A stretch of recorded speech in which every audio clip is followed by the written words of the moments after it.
Bien, buenas tardes. Continuamos con Primera Juan, capítulo 1. El miércoles pasado llegamos hasta el versículo 4, y aunque parezca mentira, son pocos versículos, pero con mucho contenido, ¿sí?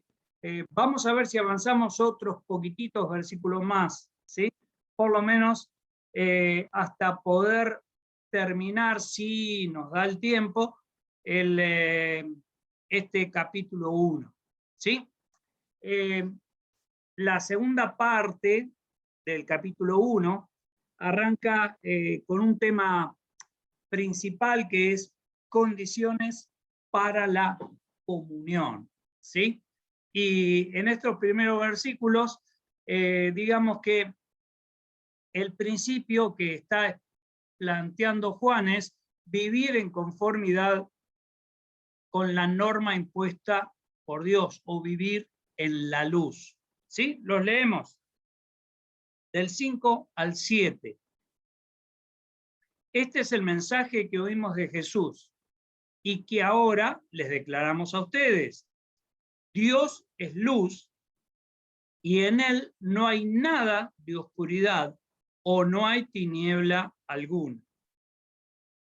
Parece una definición sencilla, ¿sí? Decir que Dios es luz, pero realmente guarda, vamos a estar comentándolo, una gran importancia para nuestra vida esta primera definición que él da.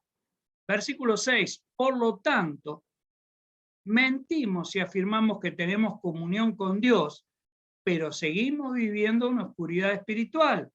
No estamos practicando la verdad. Y acá Juan está profundizando ya un poco más el tema de esta primera definición que Dios es luz. Versículo 7. Si vivimos en la luz, así como Dios está en la luz, entonces tenemos comunión los unos con otros y la sangre de Jesucristo o de Jesús, su Hijo, nos limpia de todo pecado. ¿Sí? En esta figura está mencionada la luz y ella representa lo bueno, puro, verdadero, santo. En cambio, las tinieblas representan lo pecaminoso y maligno. Al decir Dios es luz, Juan está afirmando que Dios es totalmente santo y veraz y que solamente Él puede sacarnos de la oscuridad del pecado. En la oscuridad, lo bueno y lo malo se parecen. ¿Sí? Hay un dicho popular que dice de noche todos los gatos son pardos. ¿Sí? Y es una realidad. En la noche no podemos distinguir con claridad las diferencias de matices que podemos encontrar. Pero la realidad es que en presencia de la luz se pueden distinguir fácilmente. Así como no puede haber oscuridad en presencia de la luz, el pecado no puede existir en la presencia de un Dios santo. Y acá ya vamos profundizando un poco más ese concepto de Dios es luz. Si queremos tener una relación real con Dios, debemos dejar de vivir en pecado. Y somos hipócritas si decimos que pertenecemos a Dios, pero vivimos para complacernos a nosotros mismos. En esa situación, la luz de Cristo nos va a exponer y también nos juzgará. La luz simboliza la claridad y la santidad. Por lo tanto, Dios representa la verdad y la santidad. Y en él no puede hallarse ninguna clase de tinieblas. Para tener comunión con Dios, debemos compartir su luz en cuanto a estos dos conceptos que dijimos, verdad y santidad. ¿Sí? Y vamos a desmenuzar los versículos. En el versículo 6, ¿sí? Después de decir que Dios es luz, mentimos y afirmamos que tenemos comunión con Dios, pero seguimos viviendo en oscuridad espiritual. No estamos practicando la verdad. Juan está confrontando, acuérdense que dijimos que esta es una epístola en donde Juan confrontaba las falsas enseñanzas de un grupo de falsos maestros que lo podíamos englobar dentro de los gnósticos, ¿sí? Y acá Juan confronta una de las herejías de estos falsos maestros, que era: nosotros podemos tener comunión con Dios y seguir viviendo en pecado o en oscuridad espiritual. Planteaban que era legítimo satisfacer cualquier deseo físico porque el cuerpo sería destruido. ¿Se acuerdan cuando leímos que decían que la materia no tenía mucha importancia, lo material, porque iba a ser destruido? Y ellos, en base a eso, bueno, aplicaban su baja moralidad en cuanto a sus principios de vida. Juan plantea que el verdadero cristiano no puede seguir viviendo en maldad e inmoralidad. No podemos amar a Dios y al pecado simultáneamente. ¿Sí? ¿Se acuerdan de esa canción de Marcos Vidal que decía, estoy con Marcos Vidal últimamente, pero me encantan las figuras que utiliza, ¿sí? O estás en la barca o no estás. No puedes tener un pie en el barco y otro pie en el agua, ¿sí? Y esa es nuestra realidad con Dios. El que vive en comunión con Dios no puede conducirse habitualmente en las tinieblas del error y el pecado. Versículo 7. Entonces, si vivimos en la luz, así como Dios está en la luz, entonces tenemos comunión los unos con los otros, y la sangre de Jesucristo, su Hijo, nos limpia de todo pecado. Qué trascendente y con qué profundidad. Arrancamos con una definición, que Dios era luz, y terminamos con una realidad.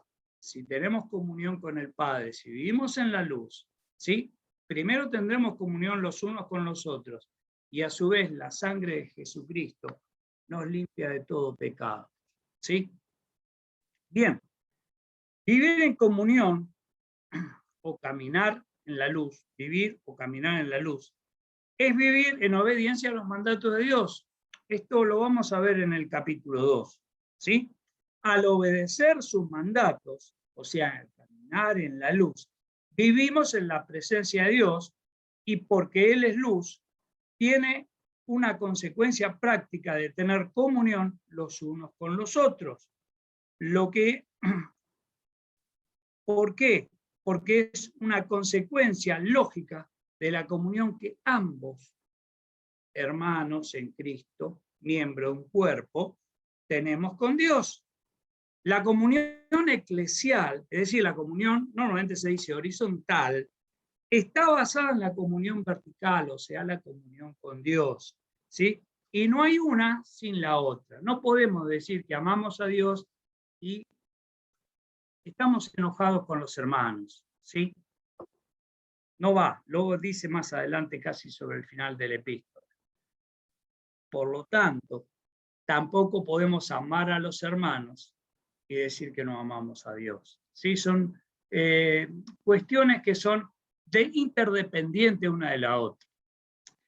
Y lo otro que menciona aquí es la sangre de Cristo. Al mencionar la sangre de Jesús, refuta la teoría que planteaban los gnósticos en contra de la encarnación del Hijo de Dios. Ellos decían que si Dios es santo y que no puede coexistir con la materia que era mala, entonces Dios no podía encarnarse en un cuerpo humano, ¿sí? Lo que parecía un ser humano, pero no lo era. Y lo que Juan nos está diciendo ahora, que el Verbo había asumido un cuerpo humano verdadero, porque de lo contrario no hubiera perdido sangre verdadera, no hubiera derramado sangre verdadera en la cruz, ¿sí? Caminar en la luz, y esto es importante, no significa haber alcanzado la impecabilidad. Se trata de una conducta y por lo tanto de una práctica que no es incompatible con las malas inclinaciones de nuestra vieja naturaleza pecadora. Lo que vamos a ver en el versículo 8, ni con los actos singulares de pecado que cometemos a causa de nuestra fragilidad humana. Versículo 10. Estos no son como para justificarnos, son situaciones que las tenemos que reconocer para poder aceptarlas, pero no como un justificativo, sino para no decaer, ¿sí? Para no deprimirnos por nuestras equivocaciones o por nuestros pecados. Dios, mediante el sacrificio expiatorio de Cristo en la cruz, proveyó el perdón de nuestros pecados pasados, presentes y futuros, porque le imputó a Cristo el castigo que merecían nuestros pecados. ¿Sí? Isaías 53 lo hemos leído ya, también habla de esto. ¿Sí? Cargó en él el pecado de todos nosotros, dice allí Isaías. Jesús no murió producto de sus propios pecados, ya que él no había pecado. ¿Sí? Pero sí fue inculpado de los pecados de la humanidad y cargó en él el pecado de todos nosotros, 2 Corintios 5, 20 o 21. Al que no tenía pecado o al que no conoció pecado, Dios lo hizo pecado para que nosotros fuésemos hechos redención en él, o fuésemos justificados en él. ¿Sí? Bien, versículos 8 al 10. Si afirmamos que no tenemos pecado, lo único que hacemos es engañarnos a nosotros mismos y no vivimos en la verdad. Pero si confesamos nuestros pecados a Dios, Él es fiel y justo para perdonarnos nuestros pecados y limpiarnos de toda maldad. Si afirmamos que no hemos pecado, llamamos a Dios mentiroso y demostramos que no hay lugar para su palabra en nuestro corazón, o su palabra no habita en nosotros. ¿Sí? Como vemos, arranca con una definición que no es tan profunda inicialmente y después va profundizando el concepto. ¿Sí?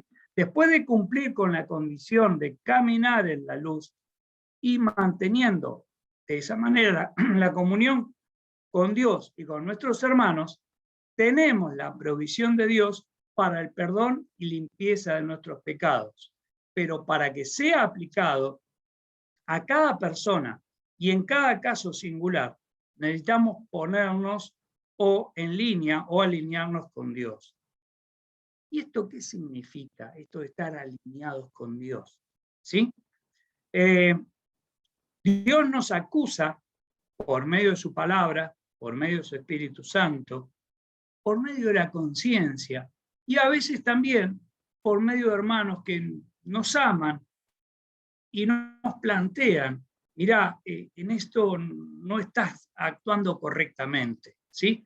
Y uno agradece a los hermanos que de corazón lo hacen, porque lo hacen para poder ayudarnos.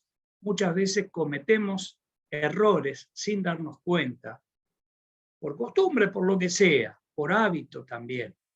Pero es bueno que nos lo marquen. Nuestra misión no es estar mirando con una lupa a cada uno para marcarle los errores, olvidándonos de los nuestros, ¿no? Porque cuando nos ponemos en esa situación, nosotros nos ponemos en el banquillo del juez y juzgamos a todos, ¿sí? Y no permitimos que nadie nos juzgue a nosotros. No, esa no es la condición. Lo bueno de todo esto es poder tener hermanos que con sinceridad y con humildad, Gálatas 6:1, si alguno fuera sorprendido, ustedes que son espirituales, restáurenlo con espíritu de mansedumbre, considerándose primero a ustedes mismos. ¿Sí? Bueno, en esas condiciones y en esa situación, es la bendición de la comunión que estamos planteando. Entonces, Dios nos acusa, dijimos, a través de la palabra, a través de su Santo Espíritu, y de la conciencia de los hermanos, cada vez que pecamos. Y si nosotros nos excusamos o ignoramos esa voz de Dios, vamos en su contra. Pero si nosotros lo reconocemos y nos acusamos, vamos a alinearnos con Dios. Esta acusación tiene que ser sincera y acompañada de un genuino arrepentimiento. A eso es lo que Juan llama confesión de nuestros pecados. ¿Sí? Uno siempre se acuerda de David, y cómo él reaccionó después de tiempo, no fue enseguida. Buscó la forma de cubrir su pecado, de encubrirlo, hasta que Natán fue delante de él, le dio un ejemplo y David reaccionó, como para que no se note, yo soy más santo que la palabra de Dios. Y en lugar de decirle tiene que devolver 4 ovejitas, que era lo que tenía que por ley de hacer, merece la muerte. Lo que no se pensó David en ese momento es que Natán se iba a volver, y calculo que señalándolo con el dedo le dijo, ese sos vos. Ahora, David no buscó excusas. Cuando fue confrontado con la realidad de su pecado, lo primero que dijo, he pecado contra Dios. ¿Sí? Muchas veces buscamos excusas. Y nos acordamos también de Saúl, en situaciones similares. Cuando Samuel lo confronta, cuando tenía que matar a todos los amalecitas y a todos los, destruir todo lo que había conquistado. Yo cumplí con la palabra de Dios. Y Samuel, como queriéndolo gastar un poco, le dijo, ¿qué es el balido de ovejas y el mugido de esas reses que están ahí? Ah, no, eso lo guardamos para ofrendarlo a Dios. Pero si Dios te había dicho que lo tenías que destruir. Y bueno, él era el rey, ¿eh? El pueblo me insistió. ¿Sí? ¿Cuántas veces nosotros tomamos esas actitudes de autojustificarnos en lugar de ponernos en la línea de Dios, alinearnos con Dios y acusarnos a nosotros mismos de esas faltas que hemos cometido, esos pecados que hemos cometido? ¿Sí? David estuvo expuesto al juicio de Dios y se arrepintió de corazón. No lo volvió a cometer ese pecado. Saúl le pidió a Samuel, mirá, no te vayas. No te vayas para que no pierda yo la autoridad. O sea, no estaba arrepentido de su conducta. Lo que quería era aparentar la situación. Ese no es el perdón ni el arrepentimiento que Dios está planteando aquí. Versículo 8. Si afirmamos que no tenemos pecado, lo único que hacemos es engañarnos a nosotros mismos y no vivimos en la verdad. Acá Juan está confrontando la segunda herejía de estos falsos maestros, que dice las personas no tienen la tendencia natural a pecar y por lo tanto no tenían pecado, de modo que eran incapaces de pecar. Eso es una mentira total, una falsedad del principio al fin. Ellos querían ser considerados cristianos, pero no veían la necesidad de confesar sus pecados ni de arrepentirse. La muerte de Cristo no les importaba porque pensaban que no la necesitaban y en vez de arrepentirse y ser perdonados por la sangre de Cristo, fomentaban el pecado entre sus seguidores. En este caso, en esta vida, nosotros siempre vamos a pecar, porque es nuestra condición humana la que nos lleva. No le echemos la culpa, pero sepamos que es una realidad. ¿Sí? En esta vida siempre vamos a pecar. Por lo tanto, nunca tenemos que bajar la guardia. ¿Sí? ¿Se acuerdan? 1 Pedro capítulo 5, creo que es 8. Vuestro adversario el diablo anda como león rugiente buscando a quien devorar. Y nosotros somos esas víctimas que estamos allí siendo rodeadas. Miremos las empalizadas que nos protegen. No las descuidemos, porque ahí es donde podemos caer. Este versículo se refiere al poder interior del pecado antes que los actos pecaminosos. Si nosotros negamos que no tenemos ese principio de pecado en nosotros, es en una naturaleza que aunque fue transformada y renovada, sigue teniendo esa raíz de humanidad que está allí esperando que nosotros caigamos, ¿sí?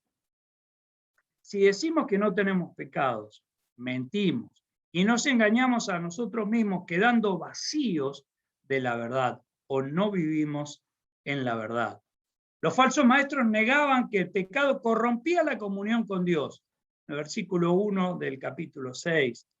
Que tenían una naturaleza pecaminosa, lo que estamos viendo en el versículo 8, y que habían pecado, por lo tanto, como consecuencia de esto, en el versículo 10. Estas mentiras pasan por alto una verdad fundamental. Es que todos somos pecadores por naturaleza y también por práctica. Pecamos porque somos pecadores, ¿sí? Pero pecamos también por nuestros actos, por nuestros hechos que cometemos. Cuando aceptamos a Jesús como Salvador, Dios perdona todos nuestros pecados, dijimos pasados, presentes y futuros. Al cometer pecados nuevos, debemos confesarlos para restaurar nuestra relación con Dios. No los confesamos para que Dios nos acepte. Y tengamos presente esto, que Dios no nos rechaza, ¿sí? No nos echa de su presencia. Simplemente en ese momento nuestra comunión con Dios está cortada por culpa del pecado que estamos manteniendo. No los confesamos para que Dios nos acepte, ya que somos sus hijos amados, sino realmente para quitar el obstáculo que estorba nuestra comunión con Dios. No debemos tener miedo de confesarle nuestros pecados a Dios. Él ya los conoce. Esto es algo que tenemos que entender. No es que a Dios le estamos revelando un secreto. Dios ya sabe cada una de nuestras cosas. Dice la palabra que Él sabe lo que vamos a hablar. Antes que del pensamiento llegue a la lengua. Infinitésimo de segundo. Dios ya lo conoce. ¿Cómo no va a conocer nuestros actos? Salmo 119 es el que dice, ¿de dónde huiré de la presencia de Dios? Es imposible. Y no es que Dios es todo, no es un panteísmo lo que decimos, es que Dios conoce todo y está en todos lados, presente simultáneamente. No es que si yo peco y me equivoco, Dios me está mirando a mí y cualquiera de ustedes puede hacer lo que quiera. Total, Dios no está atento a ustedes, me está mirando a mí. No, esos somos los seres humanos. ¿Sí? No Dios. Entonces, no debemos tener miedo de confesar nuestros pecados a Dios, ya que Él los conoce y no nos abandonará, sino que nos renovará la comunión. Nos queda versículo 9 y 10. Si seguimos, se nos va a ir el tiempo, hermanos. Así que dejamos acá, dejo para que ustedes lo mediten. Es muy trascendente. Estamos haciendo énfasis en estos pocos versículos porque forman parte fundamental de nuestra vida espiritual, ¿sí? De nuestra relación con Dios en primer lugar. Y acordémonos que si no tenemos una relación con Dios correcta, si nuestra relación, como dice antes, nuestra comunión vertical no es sana, nuestra comunión horizontal entre nosotros tampoco lo será. Bien, nada más. Que el Señor nos bendiga. Terminamos con una oración. Nuestro Dios, te damos gracias por la persona de Jesús. Gracias por tu palabra.